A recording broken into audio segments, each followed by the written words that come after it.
Hello viewers, welcome back to my channel. আসসালামু আলাইকুম। কেমন আছেন সবাই? আশা করি যে যেখানে আছেন ভালো আছেন। আমরাও আপনাদের দোয়ায় এবং আল্লাহর অশেষ রহমতে ভালো আছি। বরাবরের মতো চলে আসলাম নতুন আরেকটি রেসিপি নিয়ে। আজকে আমি বানিয়ে দেখাবো স্লাইস চিজ। এই চিজটি অনেক দাম দিয়ে আমাদের বাহির থেকে কিনতে হয়। এখন থেকে আর বাহির থেকে কিনতে হবে না। শুধুমাত্র 3টি উপকরণ দিয়ে আমরা খুব সহজে ঘরে বানিয়ে নিতে পারবো। আশা করি আমার আজকের স্লাইস চিজ রেসিপি আপনাদের কাছে ভালো লাগবে। ভালো লাগলে সবাই আমার চ্যানেলটির সাথে থাকবেন। আমার চ্যানেলটিকে লাইক, কমেন্ট, শেয়ার এবং সাবস্ক্রাইব করবেন।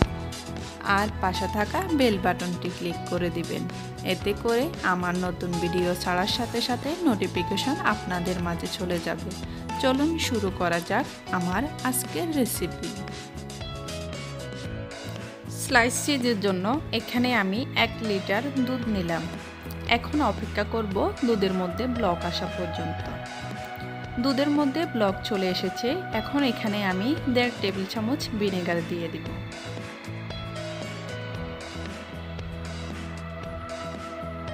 আর এখন আমি একটা স্প্যাচুলার সাহায্যে দুধগুলোকে ভালোভাবে নেড়ে ছেড়ে দিব।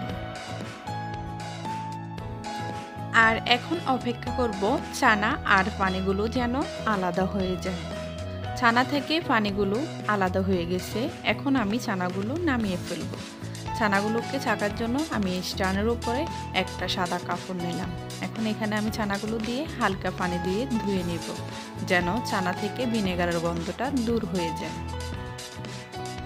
আর এখন আমি এভাবে হাত দিয়ে চেপে পানিগুলো ঝরিয়ে নিব। এখন আমি চানাগুলোকে কোনো রকম পানি ছাড়াই ব্লেন্ড করে নিব। আপনারা চাইলে এখানে 2 টেবিল চামচ দুধ দিতেও পারেন। আমি চানাগুলোকে একদম ভালোভাবে ব্লেন্ড করে নিলাম। আর এখন এখানে আমি একটা লিকুইড মিশ্রণ তৈরি করে নিব। আমি এখানে হাফ কাপ দুধ নিলাম। আর এখন এখানে আমি স্বাদ অনুযায়ী সামান্য একটু লবণ দিয়ে দিলাম। আর এখন আমি দিব অরেঞ্জ ফুড কালার। আপনারা চাইলে ফুড কালারটা পরেও দিতে পারেন। আর এখন এখানে আমি দিয়ে দিলাম 2 টেবিল চামচ আগার আগার পাউডার। এখন আমি একটা চামচের সাহায্যে মিশ্রণগুলো ভালোভাবে মিশিয়ে নিব।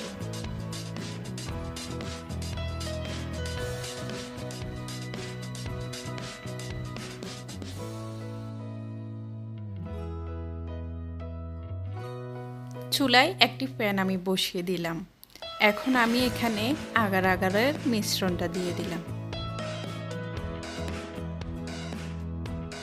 চুলার আঁচটা মিডিয়াম লোতে রেখে আমি এগুলোকে 2 মিনিটের মতো জাল দিয়ে নিব। আর এখন আমি দিয়ে দিব যে ছানা আমি ব্লেন্ড করে রেখেছি চানাগুলো।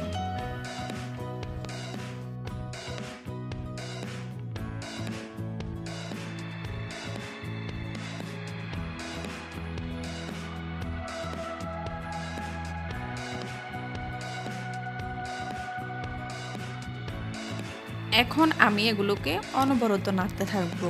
কোনোভাবেই নাড়া বন্ধ করা যাবে না, না হলে এগুলো নিচে লেগে যাবে।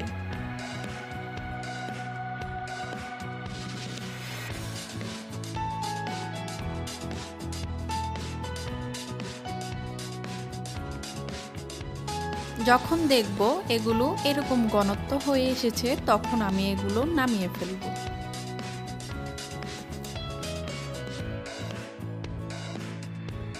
আমি এখানে একটা ট্রে নিলাম। এখন আমি এখানে সামান্য পরিমাণে কিছু বাটার ব্রাশ করে নেব। আমি এখানে বাটার ব্রাশ করে নিলাম। এখন এখানে আমি চানার মিশ্রণটা দিয়ে দিব।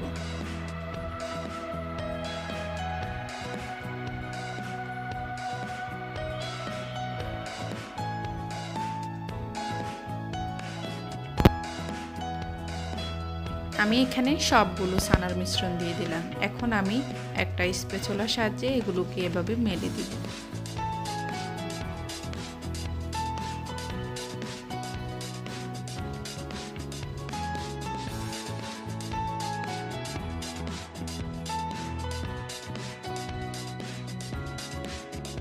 আমি এগুলোকে ভালোভাবে মেলে নেওয়ার পর আমি এগুলোকে বাইরে রেখে ঠান্ডা করে 20 মিনিটের জন্য নর্মাল ফ্রিজে রেখে দিব।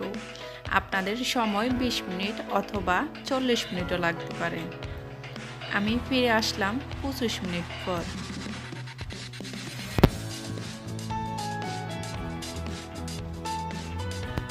আমার স্লাইস চিজটা ভালোভাবে বসে গেছে। এখন আমি একটা নাইফের সাহায্যে এগুলোকে ভালোভাবে কেটে নেব।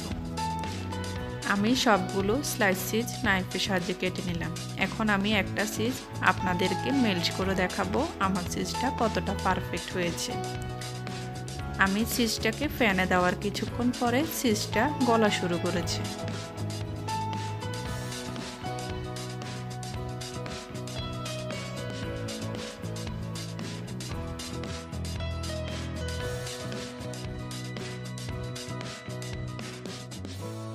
ভিডিওটা দেখে বুঝতে পেরেছেন স্লাইস চিজগুলো কত সুন্দরভাবে মেল্ট হয়েছে।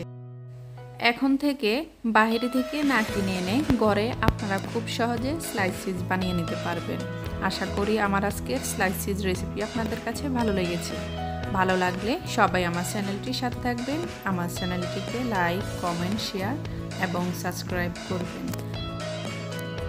আর যারা আমার চ্যানেলটি সাবস্ক্রাইব করে আমার পাশে থেকেছেন তাদেরকে আমার পক্ষ থেকে অসংখ্য ধন্যবাদ।